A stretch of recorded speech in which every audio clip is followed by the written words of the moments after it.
seen. This is the word of the Lord. Thanks be to God. I really think I need to have a word with the church secretary.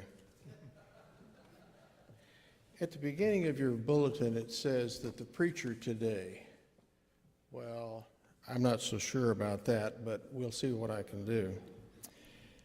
Many of you, I'm sure, and again, I don't normally like to read what I've got to say, but I may do a little bit of that today because I don't want to wind up out in the weeds and have Diana trying to figure out where I'm at when she's showing some photographs. But many of you, I'm sure, remember Frank Hodgson from Yates Center. Frank filled this pulpit for, quite a number of times between when John Skillings left and when the Reverend Jim came. One of the things that Frank said that I particularly liked was he liked to get up, say what he had to say, and sit down. I'm going to try to do that today. A couple of weeks ago, I was talking to John during the coffee hour, and I said, I don't have a clue what I'm supposed to do. And Paula Sutherland had browbeat me into doing this. And I was really struggling coming up with something to talk about. The word sermon is a pretty lofty word when it's connected to me. But his reply was, you've got lots of experiences and something will come up, and I sure hoped he was right. Like all of you, I've got a lot of experiences to draw on, but trying to get them put into a nice, neat, tidy package that all kind of hangs together is a challenge. So today's message may be a bit eclectic, but the title I've chosen is Fear, Faith, and Hope. Faith in God's Word is the real power behind prayer. One cannot have hope without faith. Last week, Rich Bance, and I guess Rich saw that I was going to be speaking today, so he laughed. That's probably a good idea. Asked me about my faith journey, and my reply to him was, I'm still trying to find my way. Oftentimes when a sermon is presented, I feel a little bit like the family dog sitting in on a dissertation on quantum physics. I do my best to understand, but skepticism, doubt, and lack of knowledge get in the way. I must admit, as Reverend Linda used to refer to, I'm a doubting believer. In April, I was blessed to go on the honor flight trip to Washington, D.C. with Brother Gary. 61 other veterans. Southern Coffee County and High School up in Leroy has been doing these trips for 11 years, and they've sent 14 different trips over this time. Ours was the largest group that they have done, and it included 2 busloads of people.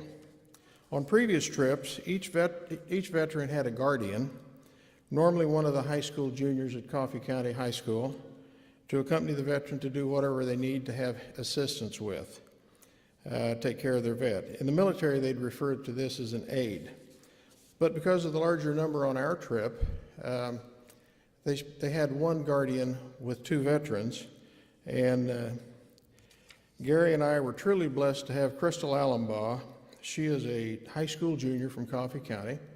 She is involved in drama, track, you name it, she's involved in it. What an incredibly mature young lady, and so ready to help with anything you need. Her trip with us was her 3rd trip to Washington, D.C. on an honor flight. The trip covered 2 days, and I mean full days. The buses left Leroy at about 1 o'clock in the morning on a Thursday morning. And from there, we went to Kansas City, where we caught a Southwest Airlines flight, flew to Baltimore, got on a bus, went down and saw the sights, came back, spent the night in the Baltimore Airport Hilton, got up the next morning, had another full day, and finally got back to Leroy at about 3 o'clock in the morning because one of the buses had an issue that they had to deal with. We were led out of Leroy by law enforcement and the Patriot Guard riders. The riders were with us until we reached Beto Junction, where we were welcomed to the flag line. Our law enforcement escorts changed out, but were with us until we almost got into Olathe. Actually, at one point, they had their flashing lights going, and the bus driver got them to stop and say, could you turn off those flashing lights? It makes it hard to see where we're going. But anyhow, it was really nice. Some of the veterans were from the Korean War era, Brother Gary, Bill Mencher from here in Iowa, but the overwhelming majority were from the Vietnam War area. The unexpected,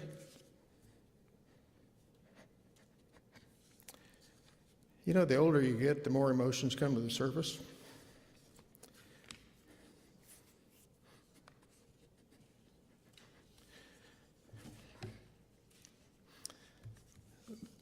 The welcome we got on deplaning in Baltimore was heartwarming, emotionally, and totally unexpected. During the Vietnam era, I was in the Air Force and fortunate to not have experienced the anti-war hatred and protests that many did upon returning home. I overheard some of the veterans on our trip talking about how when they arrived at places like Los Angeles or San Francisco, they were whisked off the airplane, taken into a room where they were told to change into civilian clothes. They were not dishonorable people. They were individuals that were, in so many instances, drafted by their country and told to go serve the military.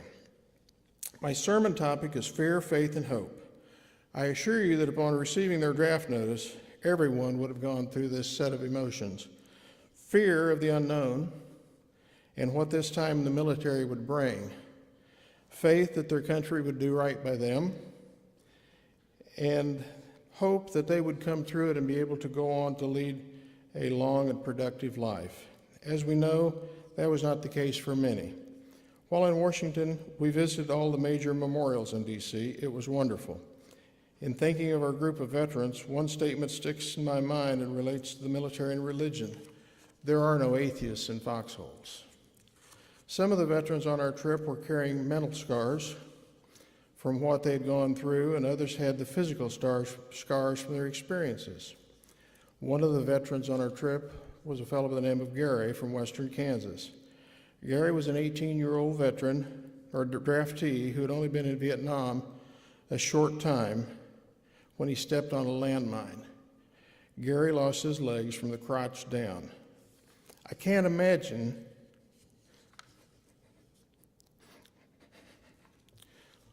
what it must have been like to go through what he did.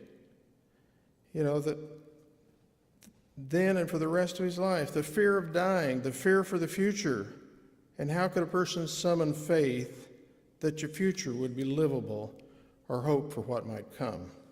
Gary appeared to have weathered his horrible experience well and has led a productive life, had a great sense of humor. At times, I'm sure he wished he could lay down and die, but back years ago when Jenny's mother was not doing well, she told her mom, she said, just because you want to die doesn't mean you get to. A quote by Robert Browning says, love, hope, fear, faith, these make humanity. These are its sign and note and character. Another set of experiences that has impacted me was the time I spent volunteering after Hurricane Katrina. My time was spent on the Mississippi Gulf Coast, and while New Orleans got so much of the press and the notoriety,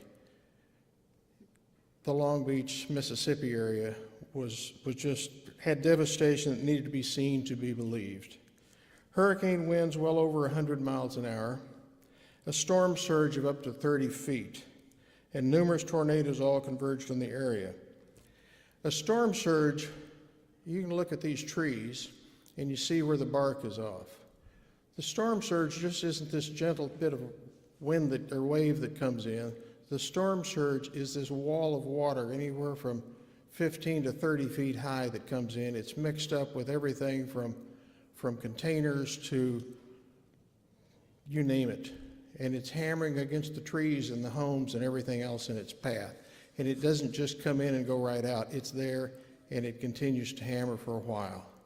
And it's a force unimaginable, really. The residents there had to go to the despair of the trauma that they had endured, the narrow escapes, the loss of homes, property, pets, but also fear for how the future would play out. When your home looks like the one you just saw, and your living room is cleaned out with a skid steer, your whole world has come crashing down. Ultimately, they would find faith. Those people there were Tal and Betty Fleury.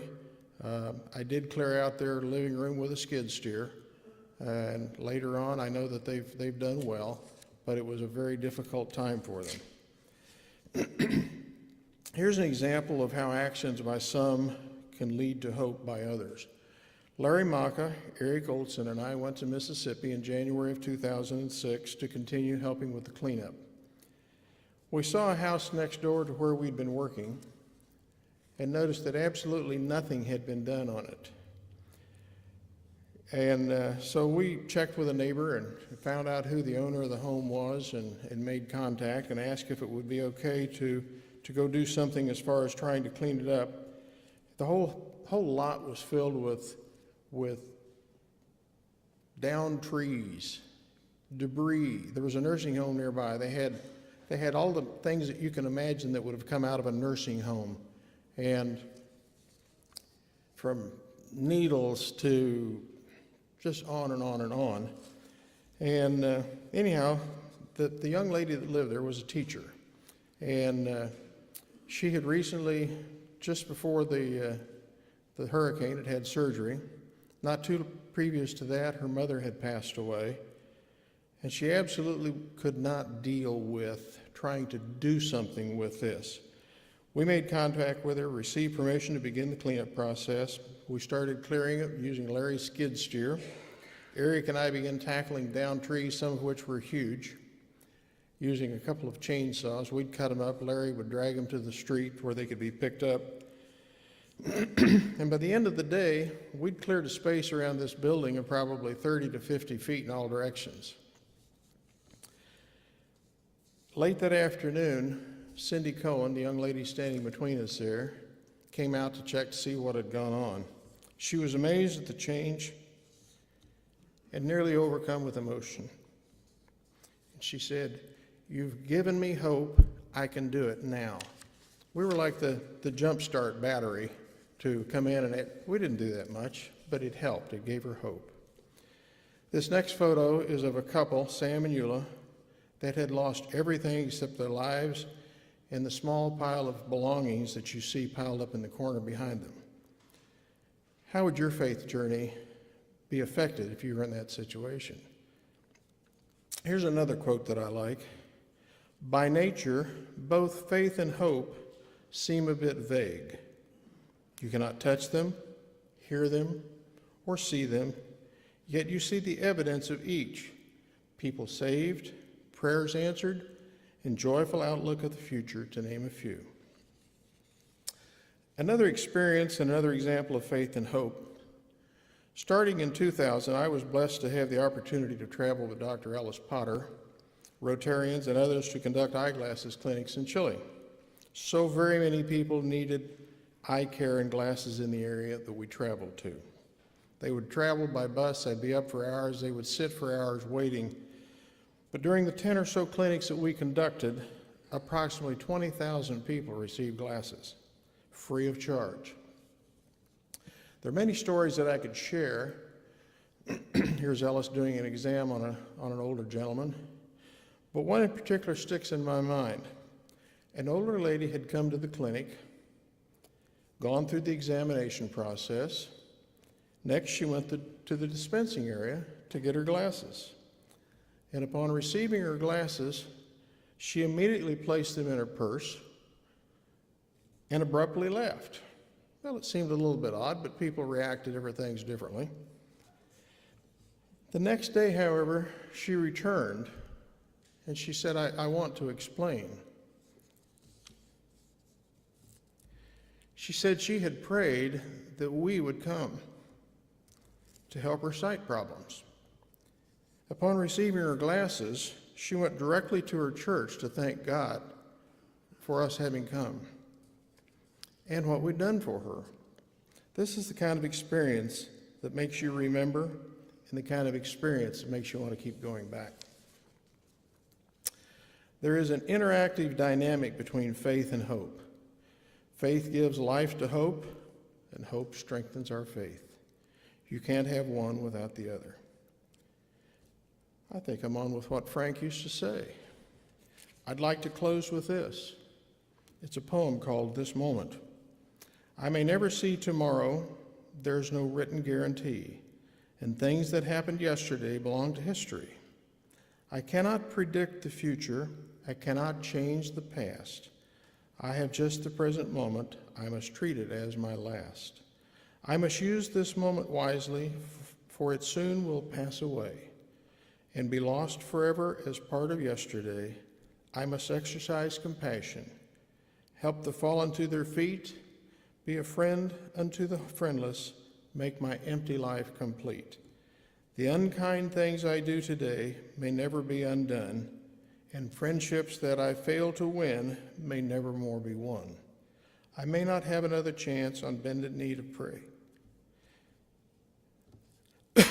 And I thank God with a humble heart for giving me this day, and to God be the glory.